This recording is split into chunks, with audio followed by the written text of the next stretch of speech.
We talk about the blue pill, we talk about the red pill, but there's one pill nobody ever talks about. The pill that actually changed the entire world. Not a pill for men, not some matrix metaphor. The pill, the birth control pill. That little tablet did more than just prevent pregnancy. It rewired dating, marriage, careers, even how men and women see each other. Now imagine a version of 2025 where this pill never existed, and for good measure, it's illegal to invent it.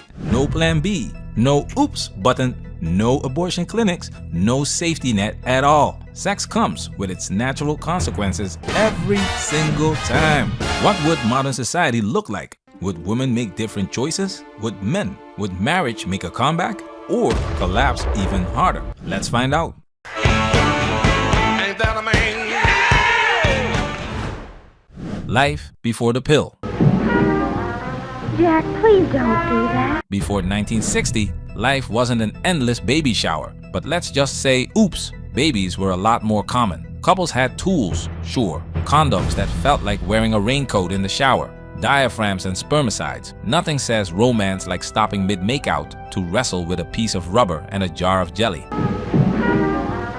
Jack, please don't do that. Don't act like an iceberg all your life. Look, we love each other, don't we? Yes, but after all... After all what? Take me home! And the rhythm method, which worked about as well as a chocolate teapot. Sex wasn't casual because it couldn't be casual.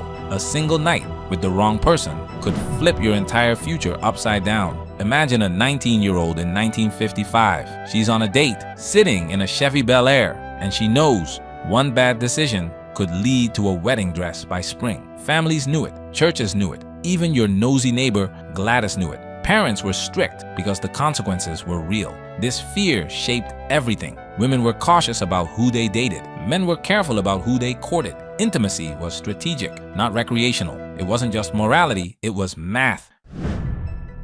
Then came 1960 when the pill hit the market. Within a few years, millions of women were taking it. The marketing was genius. Control your life, be free, equality for the modern woman. And women bought it literally and figuratively. For the first time in history, they could separate sex from motherhood. And when that happened, everything changed. Dating became looser, but risk felt lower. Careers opened up. Child planning was now precision engineered. Feminism got jet fuel because biology wasn't holding women back anymore. Marriage rates stayed high at first, but something cracked. Commitment went from being a life stage to just an option. What if it never existed? Before we jump into our 2025 thought experiment, let's look backward. When the pill hit the market in 1960, the birth rate was about 23.7 births per 1,000 people. By 1975, just 15 years later, it crashed to 14.6 per 1,000. That's not a dip, that's a cliff. Here's the kicker. From 1975 to 1990, the rate actually crept back up to 16.7 per 1,000, meaning the biggest shock wasn't some long decline in family size. It was a sudden collapse in fertility right after the pill arrived. Now, imagine the pill never existed. No abortion, no plan B. If you're pregnant, you're having the baby. Period. Would the birth rate have stayed at 23 per 1,000 all the way through 1975? Almost certainly not. The world was still industrializing. More women were entering the workforce, and technology was reshaping family life. But instead of a historic plunge to 14, we'd probably be talking about a slower drift down to 20 or 21 births per 1,000. In other words, millions more kids would have been born, and every single one of those births would have reshaped family structures, schools, neighborhoods, and the entire economy. Now, bring this into 2025. Accidental pregnancies skyrocket. That situationship with Chad. Congratulations, you're co-parenting now. Dating slows down. Back in 1960, only 28% of adults were single. Today, it's more than half. Without birth control, life wouldn't just slow dating, it would collapse it. Suddenly, nobody's gambling their future for a 2-week fling. Marriage stabilizes for the wrong reasons. Families pressure couples to do the right thing. Shotgun weddings make a comeback. Society gets serious fast. Think about it. If men knew any hookup could turn into a baby shower, you'd see fewer 3 a.m. texts, fewer ghosted dates, and a lot more "so what are we?" really conversations. The economy gets a hit. with pregnancy risk. Back on the table, the workforce takes a hit. Women leave careers earlier. Who wants to gamble a 10-year degree when you might be pregnant twice by 25? Employers quietly favor men, not out of malice, just out of math. Entire industries vanish. No pill means no billion-dollar pharma campaigns. No empowered hookup culture propped up by tech and medicine. And here's the brutal truth nobody likes to say out loud. Feminism was always a business plan. When women flooded the workforce in the 60s and 70s, it doubled the taxpayer base. 2 incomes became the new household minimum, which drove up housing costs, daycare industries, and consumer spending. The independent woman wasn't just a social movement. She was an economic product. Take away the pill, and that model collapses. Fewer women in the workforce means fewer taxes, fewer mortgages, fewer corporate careers to dangle as carrots.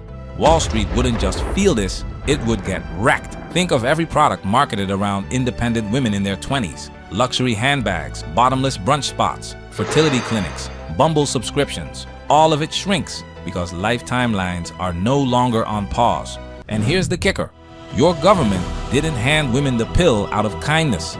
They handed it to them like a shiny new credit card because debt and taxes, not love, not freedom, are the real love story of the modern era.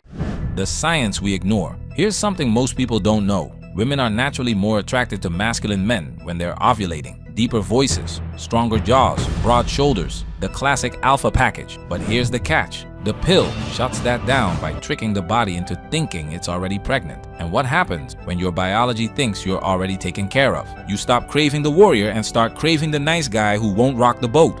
Translation: the pill doesn't just prevent babies, it rewires desire. And don't take my word for it. Studies from the University of Liverpool and UCLA found that women on the pill rate less masculine men as more attractive compared to women who are naturally cycling. Even crazier, research published in Proceedings of the Royal Society B showed that when women stop taking the pill, their preferences can shift back toward more masculine men. Translation: women literally wake up one day, look at their husband and think, wait, you're not my type anymore. No wonder so many marriages feel mismatched, full of resentment, or sexless by year 3. It's not just psychology, it's chemistry. Without the pill, mate choice becomes more primal. Women chase alpha men during fertile windows, then may pivot to safer, more stable men when it's time to actually raise kids. That's natural strategy. Survival of the fittest mixed with survival of the safest. Female competition ramps up too. When pregnancy risk is real,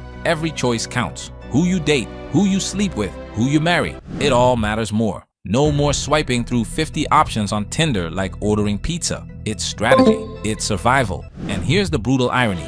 The pill, the very thing meant to give women control, may have warped what and who they actually want. How many divorces? How many affairs? How many "he's not the man I thought he was" stories are just fallout from chemically scrambled attraction? Because let's be honest, biology doesn't care about feminism. Biology doesn't care about empowerment slogans. Biology only cares about one thing: reproduction. And when you mute that voice with a pill, you might end up with the wrong man, the wrong marriage, and a very confused society. I hear you'd rather be alone in the woods with me. Grizzle, grizzle? What really changed? When the pill arrived, the pill didn't just stop pregnancy, it stopped accountability. For the first time in history, men and women could sleep around without fear of fatherhood or motherhood. No shotgun weddings, no social shame, no 9 months of consequences staring you in the face. Chad and Tyrone, they hit the genetic jackpot. The pill didn't just open the door, it took the hinges off. Women could delay family planning indefinitely. Careers first, kids maybe later, or not at all. Marriage shifted too. It stopped being a life stage everyone eventually entered and became just another lifestyle choice. Optional, disposable. This wasn't just a medical revolution, it was a cultural earthquake. The aftershocks are everywhere. Fewer kids. Birth rates didn't just dip, they collapsed below replacement levels from 23.7 births per 1,000 people in 1960 down to today's 12. That's civilizational decline dressed up as freedom. Later marriages. Why commit at 22 when you can party until 32? More divorces, less compatibility, less stability, and more options just to swipe away. devalued sex. What was once sacred, scarce, and tied to family has been commodified into casual recreation. The supply exploded. The price tanked. Men opting out. 60% of men under 30 aren't even looking to date anymore. Why bother when the juice isn't worth the squeeze? The irony? A pill designed to liberate women ended up collapsing the very structures that gave meaning to sex, marriage, and family. And now we're left with a society that thinks it can outsmart biology and still pay no price. Spoiler, you always pay.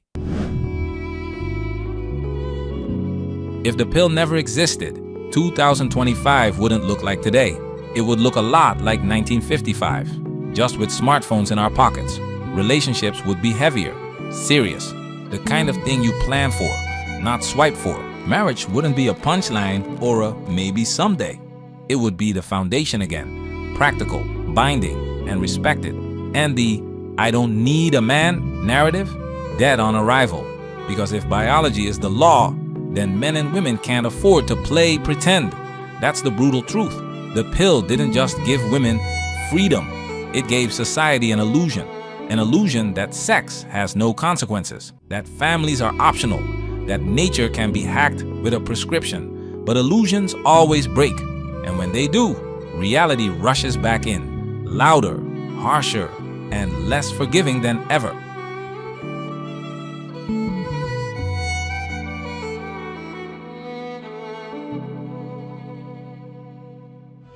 Mandatory reworking. Protect yourself at all times. This video has officially been highlighted.